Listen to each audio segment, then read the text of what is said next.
түнкү саат 2. Кичинекей баланын температурасы 39-40ка чыгып, эмне кылаарды билбей шашып, жандал бастап калдык. Ушундай учурду бардык көп эле ата энелер башынан өткөрөт.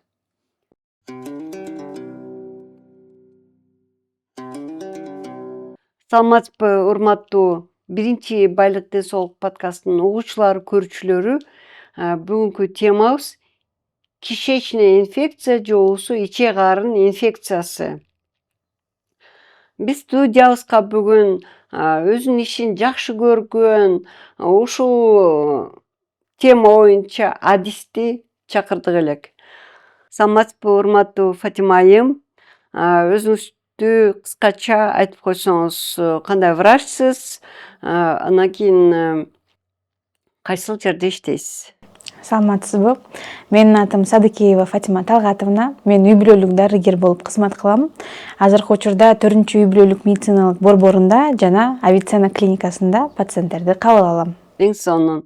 Анда ушу бизде пациенттердин суроолору болсо, сизди таба алат экен, 4-үй бүлөлүк поликлиникадан жана Авиценна клиникасынан, Ооба, туура. Авиценна клиникасы ушул каналдын негизги демөөрчүсү. Авиценна клиникасы ушул медицинада десек болот. Биздин Кыргызстан өлкөсүндө мынакей 25 жылдан бери өзүнүн кызматын сунуштайт Авиценна клиникасы. Бул жерде заманбап технология менен жана биздин эле жаштар, бардык эле биздин жаштар иштешет. Биздин жаштар билимдүү, тажрыйбалуу, өзүнүн ишин жакшы көргөн, өзүнүн элине кызматын сунуштаган жаштарыбыз иштейт. Достор, өзүбүздү өзүбүз колдойлу. Бүгүн анда ошо жай келатат. Бир аз эле күндөр калды. Бизде өзгөчө, биздин жерибизде күн тез эле ысып кетет эмеспи? Ошон үчүн бүгүн биз биринчи иретте жана кишечная инфекция же ичек арын инфекциясын бүгүн талдайлык дедик. Өтө курч суроолор болот. Эгерде сиздердин атыңыздардан бере албай калсам ушул суроолорду жазыңыздар. Эң кызыктуу суроого белек болот. Ал белекти болсо эң аяк жагында айтабыз. Биринчи суроо, деги эле ушу ичеги инфекциясы, ичек арын инфекциясы, кишечный инфекция деген эмне? Бул кандай инфекция? Бир жөндөмө берип койсоңуз, билгенге, бул эмне болгон инфекция? Кишечная инфекция жай кезинде аябай распространенное заболевание деп айтып койсок болот. Анткени ал именно воспаление, ошол ичек карынын воспалениясын алып келет. Симптомдору кусат, ич өтөт, температурасы көтөрүлөт, шалдырайт. Ошондой симптомдор менен именно ошол ичеги менен ашказан воспаление болгондуктан ичек карын инфекциясы деп коет. Урматтуу биздин көрүүчүлөр, бизде аябай сындабагыла. Анткени медицинада мындай, биринчи күнү меднуска тапшыргандан баштап бүткөнгө чейин орус тилинде, бүт адабияттын баары орус тилинде. Ошон үчүн орусчаны деги эле билбей келген дагы бүткөндө орус тилинде түшүндүрүп калабыз. Бирок биз аракет кылабыз, ар дайым аракет кылып атабыз. Демек, бул ичек арын инфекциясы деген аябай көп кездешет экен жай мезгилинде. Эмне үчүн жай мезгилинде көп кездешет? Кышында эмес, суукта эмес? Жай мезгилинде күн аябай ысык болот. Ысык болгон кезде биздин тамактарыбыз бат бузулуп кетиши мүмкүн. Бул биринчи. Биринчиден. Экинчиден, кишечная инфекция көп учурда балдарда көп кездешет. Экинчи. Үчүнчүдөн, балдардын организминде чоңдорго караганда негизинен эле суу аз болот. Анан балдар, кичинекей балдар жай кезинде көп учурда с утра до вечера деп коебуз, көчөдө ойноп Эртеден кечке көчөдө жүрүшөт. Көп чуркайт, көп ойнойт. Ошо ойноп чуркаган кезде организмдеги суу териден чыгып кетет, тез чыгып кетет, азаят. Ошол баары ошол инфекцияларга размножение болгонго аябай жакшы условия кылып берет. Иммунитети азыраак чоң кишилерге караганда майда жана таш баш баарын эле оозуна салып берет го кичике балдарлар. Ооба, көчөдөн колун жуушпайт, көчөдөн может своевременно тамак жебей деле ойноп жүрө бериши мүмкүн балдар. Колун жууганды, анан фруктыларды, мөмө жемиштер баары дарактарда өскөндүктөн аларды алып жеши мүмкүн жуубай. Ошонун баары себеп болот. Кичинекей инфекция башталат. Ал эми анда мындай суроо. Эмчек эмизген, жалаң эмчек менен тамактанган бала каяктан ооруйт кишечный инфекция менен? Андай балдар көп учурда бирөөдөн жугушу мүмкүн. Кишечная инфекция, например, Апасынан. Ооба, апасы туура эмес тамактанып койсо, апасы туура эмес колун жубай, ооба, личная гигиенасын сактабаса, ошол эле кичинекей баласына жугушу мүмкүн. Же болбосо дагы бул инфекцияны эмне деп коет? Орусча болезнь грязных рук дейби? Ооба. Туура Колун айтасыз. жуугандан болот, Ооба, эң башталышы ошо гигиенаны сактааны билиш керек ар адам. Анан мындай суроо. Мына башында айтып кетпедимби? Түн ортосунда температура башталат көбүнчө. Эмне үчүн түн ичинде башталат? Анан эмне кылыш керек? Эгерде шаарда турбаса, айылда турса, же шаарда турса, эмне кылыш керек? Ушулорду мындай чөткө биринчи, экинчи, үчүнчүдө айтып берсеңиз жакшы болот эле. Көп учурда түндө эмнеге баштайт, анткени күндүзү байкабай калышат көп ата-энелер. Түнү температура башталганда эң биринчиден ар ата-эне өзүнүн паникага алдырбаш керек. Үйдө обязательно градусник болуш керек. Градусник менен өлчөш керек. 38,5тен ашса, жаропонижающий же обезболивающий деп коет, парацетамол же ибуфен баланын жашына, салмагына карата бериш керек. Балага көптөн сууну берип, жеңил кийинтип, терезелерди ачып, бөлмөнү желдетип, жанында наблюдение кылып отуруш керек. Суу ичпесечи? Суу атат, суу ичпей атат, эти суу атат. Кантип паника алдырбайсың? Сиздин да 2 балаңыз бар да. Ооба, менин 2 балам бар. Андай кезде негизи башталганда, эң биринчи башталганда бала сразу ал абалга келбейт. Суу ичпеген, шалдырап калган, уже температурасы совсем түшпөгөн абалга бала сразу келбейт. Ошондуктан ар ата-энеге суранычым баланы байкап көзөмөлдөп туруш керек. Анткени башталганда температура 38-39 болгондо көп балдар ойноп жүрүп байкабай деле калышы мүмкүн. Анан түндө ал организм уже чарчап, организмде суу калбай калганда, интоксикация деп коебуз, аябай күчөп кеткенде, анан бала шалдырап суу ичпеген кезге өтүп калышы мүмкүн да. Ошондуктан бала башында эле кичине ооруп баштаганда ай өтүп кетет деп көңүл урбай койбой, баланы жакшылап караш керек. Эгерде андай ситуация болуп кала турган болсо, уже кусуп, шалдырап, суу ичпей аткан болсо, андай кезде ригидрон же орса деген дарылар бар. Ошону көптөн эмес, кашыктап болсо дагы отуруп, ар 2-3 минут болсо дагы, ар 5 минут болсо дагы ошону азырдан бериш керек. Анткени бала кусуп атканда, ич өтүп атканда организм бат суусун жоготуп, бала шалдырап, даже сознаниясын жоготуп коюшу мүмкүн. Ошондуктан ошол кусканда кайра суусундукту восполнение кылыш үчүн ошол жөн эле суу эмес, орса же ригидрон дегенди аз-аздан кашыктап берип жанында отуруш керек. Ушул жерди талдап кетеличи дагы бир жолучу. Сиз айттыңыз, караш керек депчи. Анда туруп эле түн ортосунда температура башталбайт экен, Күндүзү башталат, же ага чейинки күндөрү башталат, ошондо баланын акыбалын байкап туруш керек экен, Өз убагында балага көңүл уруп, тамак жебей калса, кичине тамак жебей калса, эмне үчүн жебей атканын, ошонун башынан эле кайсы жери ооруп атканын көңүл уруп, может ошол кезде эле температура бардыр деп карап, ошонун маани бериш керек ата эне. Анда айтып бере аласызбы, кайсы белгилер же симптомдор деп коебуз, ушу кишечный инфекциянын кайсыл белгилери болот? Бирден баштап санап бересизби? Эң биринчиден бала кусат, ичи өтөт, температура көтөрүлөт, анан шалдырайт. Эң основной симптомдор ушул. Кайсыл учурда доктурга кайрылыш керек, кайсыл учурда өзүлөрү дарылай алат? Көп учурда если ич өткөнү күнүнө 2-3 маал болсо, кусканы 1-2 жолу болсо, анан температурасы 38ден ашпаса, ал кезде жанагы айткандай температурасын түшүрүп, ригидрон же роорса берип, суусундукту көп берип, өзүңүздөр үйдө лечение кылсаңыздар болот.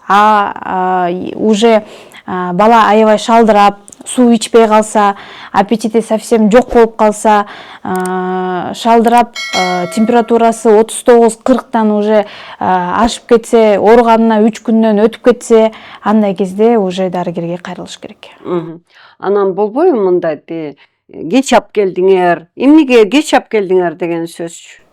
Доктурлар тарабынан. Ооба, мүмкүнчүлүк болсо, шаарда жашай турган болсо, конечно, биринчи күндөн баштап эле бир кусса, бир ич өтсө, сразу алып келген туура болот.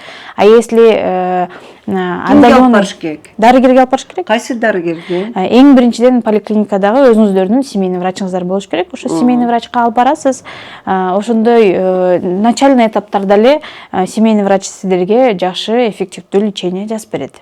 Скорыйгачы? Андай кезде скорыйга звонить эткен керекпи, кажетпи? Жок, андай бала жеңил түрдө ооруп аткан кезде болсо, скорыйга чалганга надобность жок. Өзүңүздөр заранее семейный врачка жазыласыздар, жазылып планово аны приемго барса болот. Скорыйга эгерде бала жана айтып кеткендей аябай шалдырап, суу ичпей, сознаниясын жоготуп, может судороги болуп же температурасы 39-40 болгон гана кезде скорыйды чакырсаңыздар болот. Андай болбосо, жеңил түрдө ооруганда сиздер өзүңүздөр пландуу форматта дарыгерге өзүңүздөр семейный врачыңыздарга алып барасыздар. Ушундай кезде багы үй бүлөдө сиз үй бүлөлүк врачсыз да, неберелери, балдары, аны улуумун, небереси болгондон кийин, мисалы менин неберем.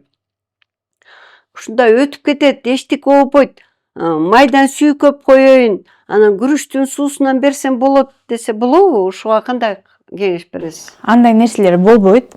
Сизде жаныңызда негизи үй бүлөлүк медициналык борборлор ар райондо бар. Үйгө алар көп учурда жакын эле болот. Андай кезде убактыңызды кетирбей эле сразу дарыгерге барганыңыз жакшы. Эгерде отдаленный айылмактарда болуп калса гана, жана мен айткан дарыларды гана бересиздер. Май сүйкөөнүн кереги жок. Кереги жок. Температураны ого көтөрүп, Ооба, ал күрүчтүн суусун деп атпайсызбы? Ал наоборот инфекцияны күчөтүшү мүмкүн. Анткени күрүч обработкадан өткөн эмес, анын суусунда да башка инфекциялар көп болушу мүмкүн.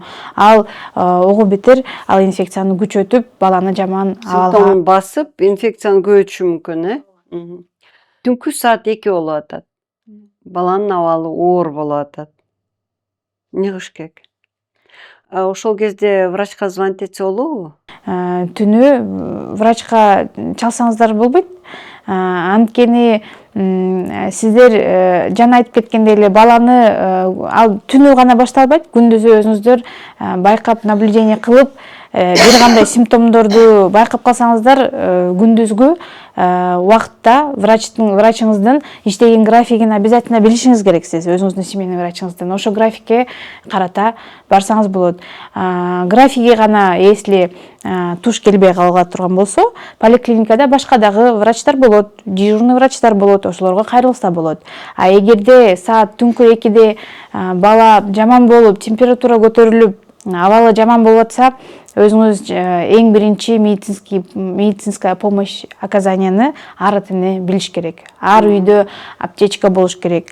Ошодон өзүңүз баланын абалын наблюдение кылып, температурасын өлчөп, өзүңүз температурасын түшүргөн дарыларды берип, эртеңки чейин карап, анан эртең менен врачка алып барсаңыздар туура болот. Фатима айым, мынакей сиз азыр айттыңыз, аптечка деп. Ошо аптечкада кандай дарылар болуш керек? Кичинекей бала болсо ошол кишечный инфекцияны алдын алуу үчүн кандай чараларды өткөрүш керек? Жана ошондой болуп кала турган болсо, кандай дарылар болуш керек? Эң биринчиден ар бир үйдө Аптечка. аптечкада градусник болуш керек. Градусниктен тышкары орса же ригидрон деген дарылар болуш керек. Анын өзүңүздөр срок годностин карап, көзөмөлдөп турушуңуздар керек. Баланын весине, возрастына карата ошону орсаны, ригидронду бергенди дагы билишиңиз керек. Андан тышкары антигистаминдүү деп коебуз, аллергияга каршы дарылар дагы болуш керек. Анан температураны түшүрө турган ибуфен же парацетамол болуш керек. Бул кишечный инфекцияга карабастан башка ооруларга керектүү жаракаттарды обработка кыла турган антисептический хлоргексидин деген растворлор дагы үйдө обязательно болуш керек. Стерильный бинт, стерильная салфетка, ошонун баары балага биринчи жардам көрсөткөнгө аптечкада дайыма болуп туруш керек. Дагы мындай болот го, күн ысыганда башына күн тийип калды баламдын, же болбосо тиши чыгып атат депчи, ошондо кантип айырмаласа болот? Аны эң биринчиден дарыгер гана айырмалаганды сизге айтып берет. Өзүңүздөр айырмалап, сиз медициналык образованияңыз жок болсо, андай өзүңүз өз алдыңызча диагнозун коюп, өзүңүз дарыларды бербегениңизди ар ата энеге суранам. Мындай суроо туулду. Мына сиз айттыңыз, ар бир ата эне кандай биринчи жардамды баласына бериш керек, ошол боюнча маалыматы болуш керек деп айттыңыз. Ошол боюнча атайын бир мектеп барбы? Же бир сабактар барбы? Атайын биздин өлкөдө школа матерей деген бар, бирок ал көбүнчө новорожденный балдарга уходду кандай кылганды үйрөтөт. Бирок ар бир ооруда кандай помощь көрсөткөнү билиш керек деген бизде, к сожалению, андай. Сиз өткөрөсүзбү ошону өзүңүз? Мен ар пациент келгенде, мага приемга келгенде, ата энесине түшүндүрүп айтып берем. Мындай общий школа катары өткөзбөйм, бирок ар пациентке мен түшүндүрөм. Мен ойлойм, Фатима айым, ушул бир чоң көйгөй болсо керек депчи. Сизге ушуну сунуштайт элем, ушундай бир мектеп ачкандычы. Эми көп деле эмес да, бул жер эмне институт эмес, көп болсо бир сабакка келип ошол маалыматты алып кетсе, жетишпесе 2 сабак болсо же 3 сабак болсо, ошону бир программасын түзүп, мен ойлойм, платныйбы, бесплатныйбы, ошонун баарын ойлонуп өзүңүз өткөрсөңүз сонун болот эле деп. Аябай сонун идея экен. Ошол идеяны анда мен ойлонуп көрөм, ишке ашырганга. Авиценна клиникалар тармагы 2000-жылдан бери ден соолугуңуздарга кам көрүп келебиз. Биз бардык медициналык тармактарды алдын алуудан баштап заманбап хирургия чейин бир жерге топтодук. Бишкектин 5 филиалында сизди заманбап жабдыктар күтөт. Компьютердик томография, рентген, гастроскопия, колоноскопия, УЗИ жана ЭКГ. 100дөн ашык жогорку квалификациялуу дарыгерлер сиздин ден соолугуңузга кам көрүүгө даяр. Авиценна клиникалар тармагы ар күнү сиздин жашооңузду жакшыртууга аракет кылабыз. Биринчи байлык – ден соолук. Мынакей сиз айтып кеттиңиз, негизги оорунун белгиси деп, симптомдорунун бири деп, бул обезвоживание же бала аябай суусуз болуп калган акыбал депчи. Кандай белгиси болот? Биринчи симптому бала аябай шалдырайт. Шалдырагандан тышкары ооздору кургап, ооздору кесилип кетиши мүмкүн. Сууну иче албай калат. Суу ичпейт, тамак дагы ичпейт. Анан көздөрү ичине кирип кетет. Чүмүрөйүп калат. Ооба, на русском запавшие глаза деп коет. Кыргызча көзү ичине кирип кетет. Анан эң башкы симптом эле шалдырап жатып эле калат бала. Сознаниясын аябай, если ал обезвоживание жаман абалга жетип калса, бала сознаниясын дагы жоготушу мүмкүн. Ушундай акыбалда буга чейинки ошо сознаниясын жоготконго чейинки же болбосо больницадан чыгып жакшы болуп аткан кезде кандай тамактандырыш керек? Андай кезде обязательно жеңил, анан куурулган эмес, жеңил тамакты оңой сиңире турган тамактарды бериш керек. Бала такыр тамак жебесе кандай кылыш керек? Анда биринчи күндөрү бульон берсе болот, только суюк түрүндө, эттин кайнатмасы же шорпо, кандай бир суу, домашний компот, ошолорду кылып берсеңиздер болот. Анан постепенно организмде балада суусу нормага келип баштаганда баланын дагы аппетити ачылып баштайт. То есть кыйнабаш керек, Ооба, эң биринчиден бала жегиси келбесе кыйнап бербеш керек. Анткени ал кайрадан кустуруп күчөтүшү мүмкүн ооруну. Ошондуктан эң биринчиден организмдеги суусун восполнение кылабыз. Кашыктап берсе да болот. Кашыктап берип восполнение кылабыз. Анан суусу нормага келгенде бала өзү эле тамакты сурап, тамак ичип калат. Кээ бирлери илгерки адаты боюнча, ой, муну тезирээк ичөткөн дарылаш керек. Инфекция болуп калган турбайбы? Чуркап барып аптекадан антибиотик кайсы тетрациклин, левомицетин дегенди алып келип бере калышат. Ушул боюнча айтып кетсеңиз. Көп учурда ичек инфекцияларына антибиотик керек эмес. Ал вирусная болсо же бактериальный болсо, аны только врач сизге айтат. Ушундай кезде антибиотик керекпи же жокпу деп. Антибиотик керек эмес. И антибиотикти өз алдыңыздан бере бербешиңиз керек, анткени ал андан дагы кишечный инфекцияны күчөтүшү мүмкүн. Анткени антибиотиктер негизи эле кишечный флораны өзү ал пайдалуу дагы, пайдасыз дагы микробиомаларды өлтүрөт. Ошондуктан сиздин балаңыздын ичип өтүп атса, ал кишечный флораны ого бетер нарушение кылып, ичөткөнү адам да күчөшүсү мүмкүн. Демек, биздин ошо кардарлар билиш керек, ичөткөктүн түрү болот депчи, вирусный бул жерде сөз болуп атканда вирусныйга жардам бербейт, Ооба. Вирусная инфекцияга антибиотик вообще жардам бербейт. Бактериальный кишечный инфекциялар көп учурунда 80% вирустук болот. Анан калган учурларда бактериальный болгондо только врач сиздерге керектүү антибиотик жазып берет. Багы аптека барганда антибиотиктерди, былтыр антибиотиктер жөнүндө сөз кылдык. Сорбенттер жөнүндө, ана пробиотиктер жөнүндө. Бул ичегисинин микрофлорасы бузулган турбайбы деп пробиотиктердин кымбаттарын сунуштаганда сиз ошо кандай? Сиздин көз карашыңыз? Негизи ичөткөн кезде көп учурда чынында дагы микрофлора бузулганда пробиотиктер, сорбенттер жардам берет. Бирок аларды дагы дарыгердин сунушу менен кайсыны кээдеги азыр көп учурда пробиотиктер, сорбенттер как биологическая активная добавка деп коет, без доказательной медицинской базы дагы аптекаларда көп сатылып жатат. Сиздерге именно ошондой эффектиси илимий түрүндө далилди өткөн дарыларды сизге врач жазып берет. Ошондуктан аптекага чуркап барып эле кымбат болсо эле ал жардам берет деп ага кызыкпай, сиздер аны врачтан сурап анан балага беришиңиздер керек.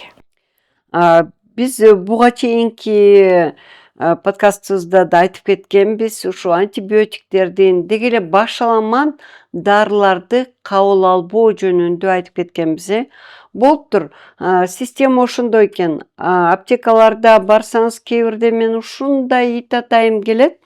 Ошол жердеги баягы формация боюнча болуптур, анын билими жакшы экен, бирок оорулуун билбейт да. Ушундай дарынын баарын тең сунуштайт. Ошон үчүн ар ким өзүнүн ден соолугуна өзү жооп бериш керек. Болуптур, ал фармацевт ошол же ошол жакшы провизор, аябай грамотный дейли, сизди жакшы билет дейли, анда бир жөн. Бирок сиздин врачыңыздан көбүрөөк информацияны баары бир билбейт, Баягы кыргызча сөз бар го, касапчыны сойсо дагы, таранчыны сойсо да касапчы сойсо. Өзүнүн ар бир адиси жакшы билет да баары бирчи. Ооба, туура айтасыз.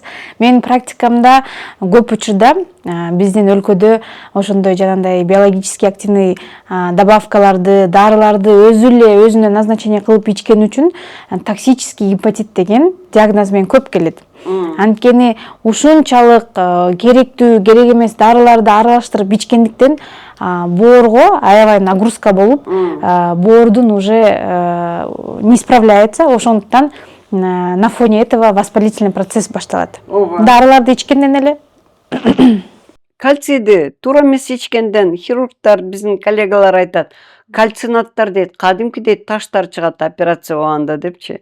Эми ушу туура эмес эле иче берген. Рекламага эле көңүл бурбаш керек да, врач менен кеңешиш керек.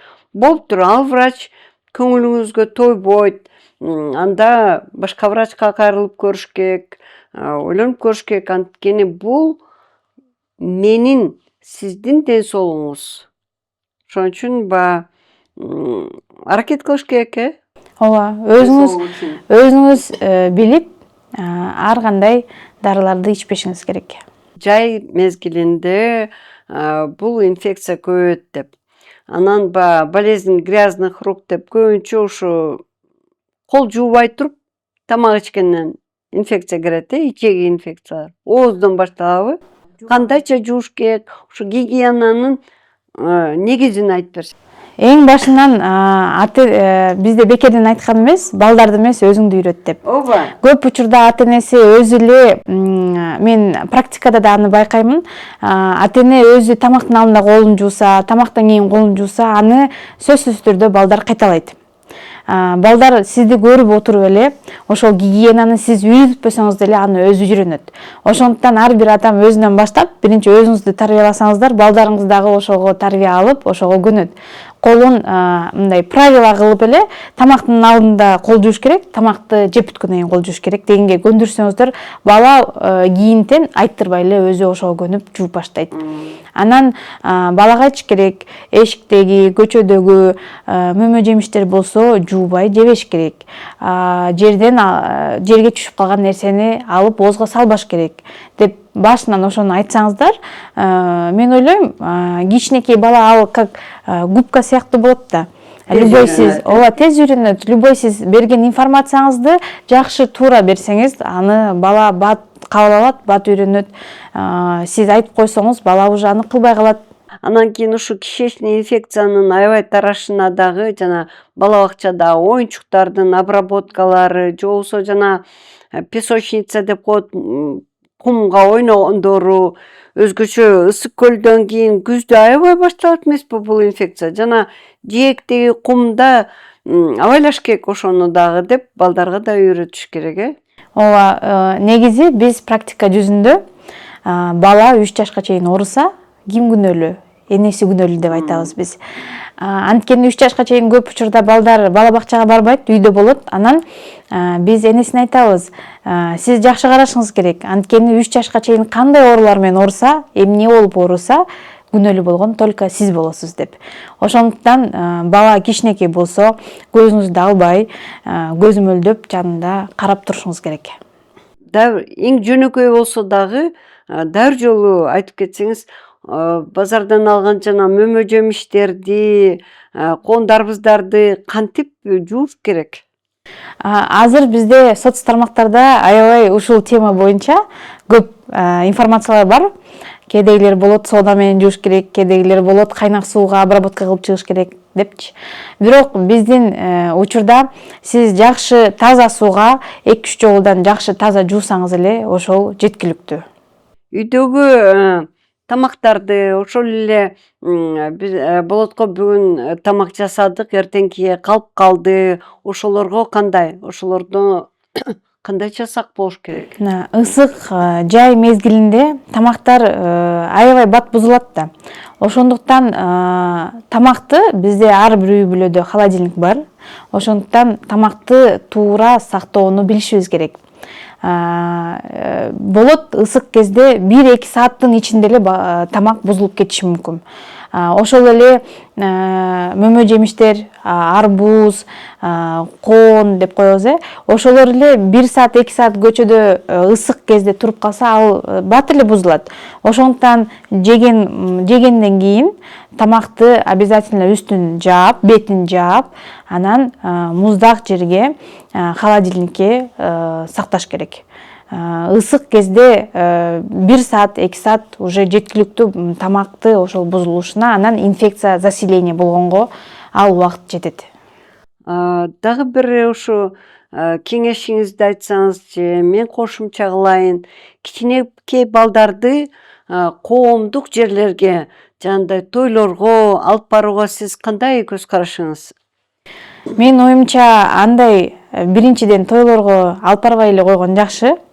Анткени ал жакта кишечная инфекция көп учурда тамактан гана жуга бербейт. Жаныңызда эгерде кускан, ич өткөн бала менен контакт болуп калса дагы, ошол эле балдардан жугушу мүмкүн. Анан көпчүлүк болгондо ал кишечная инфекциядан тышкары да башка оорулар да аябай көп да. Баланы андай жерге алып барбай эле койгон жакшы деп ойлойм. Мен ушу биздин кандай десем, жаңы туура эмес бир салттар, адат деп айтып койсом болот, салт деле эмес. Салтка айланып баратат да. Кичинекей төрөлгөн баланы мен тааныштарым бир чакырып калды. 40 күндүктүү ресторандан белгилеп ачыптыр. Баласы 40 күнгө чыгып, анан ошо дагы кичинекей балдар менен кошо алып барыптыр. Анан мен ушундай аяп кеттим. Биринчиден аядым, ошол жаш келинди аядым. Анан тиги баласын аядым. Анан ошого ачык эле айттым. Балаң кыйналып калат го, өзүң да кыйналып каласың го десем айтат. Мен ушу балам үчүн жасап атпаймынбы ушул тойду дейт. Андай туура эмес. Анткени мен приемга келген пациенттерге да айтам, бала төрөлсө дагы, бирок 6 айга чейин, көп учурда 1 жашка чейин в стадии развития деп коет. Анын кишечная флорасы, денесиндеги микробиомдор көп адамдар менен ошондой контактта болгонго даяр эмес. Ал деген биринчи күндөрүндө бала адаптация деген, адаптационный период деп кыргыздарда бекеринен 40 күн берилген эмес. Ошондуктан 40 күндөн кийин деле бала ал адаптационный процесс дальше продолжается. Ошондуктан андай болбойт. Бизден ушул адатты, ушул салт кылбаш керек, кылбаш керек, ооба. Көп учурда практикада, врачтардын практикасында болгон, бала новорожденный кезинде 1 айлыкка жетпей көз жумган практикалар да болгон. Анткени биринчи роддомдон чыкканда эле бала көргөнү барышат биздикилер. Бала көргөнү барганда чоңдор бетине өшөт, кээдеги ооба кармашат. Ошол инфекцияны эле баланын организми ал инфекцияга даяр болгондуктан инфекционно-токсический шок деп коет. Ошондой инфекциядан эле бала жаман абалга жетип калышы мүмкүн. Ошондуктан 40 күн негизи өзүнүн үй бүлөсүндөгү гана мүчөлөр менен контакт болуп, башка адамдар менен контакт кылбай эле коюш керек. Анда сизден дагы бир алтын кеңешиңизди айтып кетсеңиз, ушу кишечный инфекцияны, кичинекей балдардын кишечный инфекциясын болтурбоого кандай кеңеш берет элеңиз? Эң биринчиден балаңызды личный гигиенага үйрөтүшүңүз керек. Ар бала колун тамактын алдында, тамактан кийин жууганды билиш керек. Анан балаңызга жерден, көчөдөн, бактан, эшиктен жуулбаган мөмө жемиштерди жебе деп үйрөтүшүңүз керек. Андан сырткары балаңызга жай мезгилинде көп-көптөн суу берип, жеңил кийинтип, анан өзүңүз своевременно тамагын берип турушуңуз керек. Чоң кишилер эң биринчи ирет чоң кишилер ошо баласына жугуу мүмкүнчүлүгү болушу мүмкүн, жугузушу мүмкүн чоң кишилер. ооба, кишечная инфекция, бактериальная кишечная инфекция деп коет. Андай учурларда үй бүлөнүн мүчөсүнө баарына жугуу мүмкүнчүлүк дагы болот. Ошондуктан биз поликлиникадагы семейный врачтар эгерде бир үй бүлөдө кишечная инфекция чыгып калса, негизи 7 күнүн ичинде бүт үй бүлөнүн мүчөсүн биз көзөмөлдөп турабыз. Диспансерный учет деп коет. Ошондуктан эгерде бирөөңүздөрдө уже ошондой кишечный инфекциялардын симптомдору болуп калса, аны менен жанагындай идиш аякты, мөмө жемиштерди мындай тазалап, жууп, жакшы обработка кылып анан жешиңиздер керек. Ооба, бул жерден биздин көрүүчүлөр сөзсүз ушул кеңештерди эстеп калыңыз. Кичинекей баланы кымындайынан баштап ден соолугуна жакшы карасаңыз, ал кийин дагы иммунитети жакшы калыптанган болуп өсөт. Эгерде кичинекейинен улам ооруса, албетте ал дагы чоңойгончо чейин оора болот, өзү кыйналат, үй бүлөсүн кыйнайт. Мына биз айтып кеткендей, бул оору негизги ушу кол менен жугулат экен да.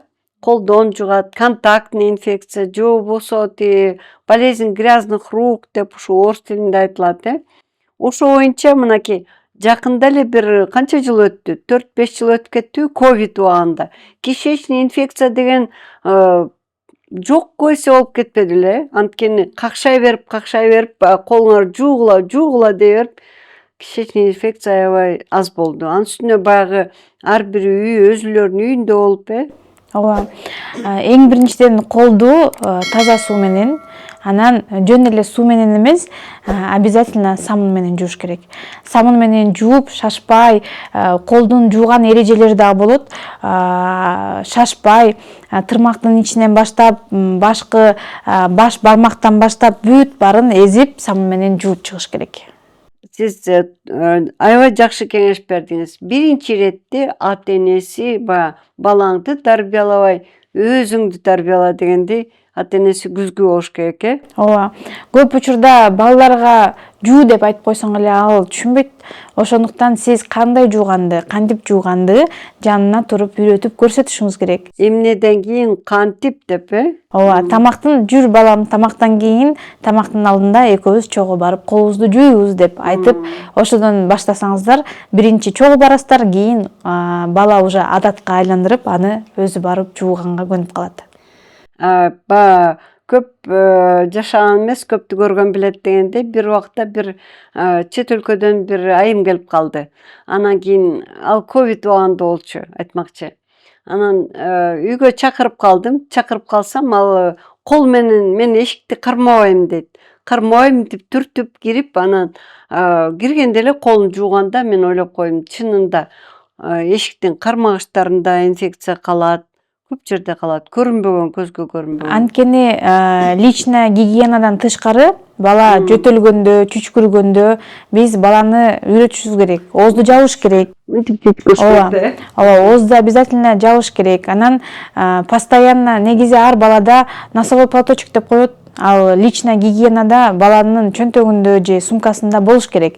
Если ал болбой кала турган болсо, сиз көрсөткөндөй ошондой оозду жаап, түшкүргөндө, жөтөлгөндө үйрөтүшүбүз керек.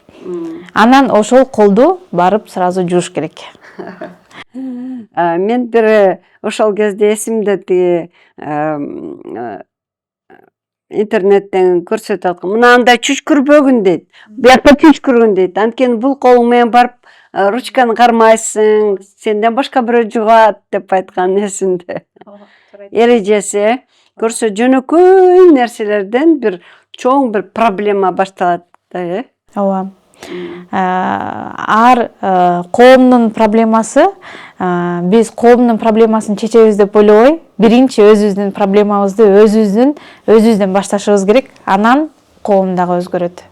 Туура айтасыз, туура. Сонун кеңеш бердиңиз. Анда урматтуу биздин көрүүчүлөр, биздин башында айтып кеткен белегибиз жөнүндө сизге мынандай суроо.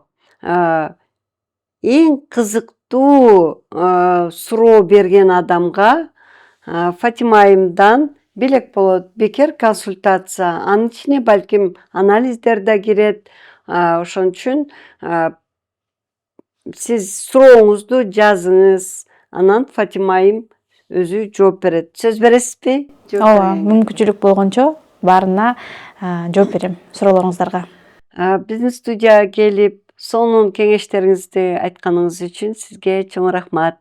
Сизге дагы мени бүгүн чакырганыңызга чоң рахмат, терең ыраазычылык билдирем. Биздин негизги кызматыбыз ар бир врачтын негизги кызматы баягы ою анын пациенти айыгып кетсе экен деп. Ооба. Бизге ошо негизги да ошол айыгып кеттим.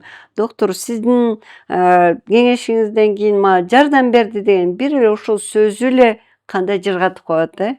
Жана тиги врач артисттерге кол чапкандай бизге ошо ыраазычылык сөзү. Рахмат сизге. Сизге да рахмат.